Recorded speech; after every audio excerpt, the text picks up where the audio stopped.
Ya, sebuah video amatir merekam aksi perkelahian wisatawan asing di sekitaran Pantai Kristal Bay Nusa Penida.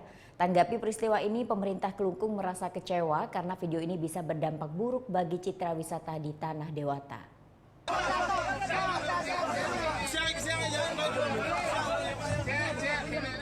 Sebuah video amatir merekam perkelahian sejumlah wisatawan asing di areal Pantai Kristal Bay Nusa Penida, Kelungkung, Bali.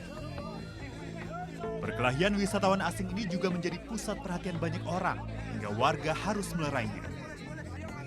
Tanggapi video yang terlanjur menyebar luas, Bupati Kelungkung Nyoman Suwirta mengecam peristiwa itu. Selain mengganggu kenyamanan, tindakan ini juga dapat mengganggu suasana kondusif dan keamanan objek wisata.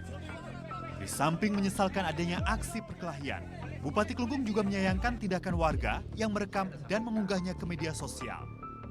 Kita harus memberikan yang benar kepada masyarakat kita yang suka bermain media sosial, bahwa apa yang mereka lakukan itu adalah bagian daripada promosi negatif yang mereka lakukan dan akan mengancam ya keberadaan Nusa Penida itu sendiri. Untuk mencegah aksi serupa terulang, Bupati Kelungkung berencana memperkuat peran pecalang atau pihak keamanan desa adat setempat. Kadek Martana melaporkan untuk NET.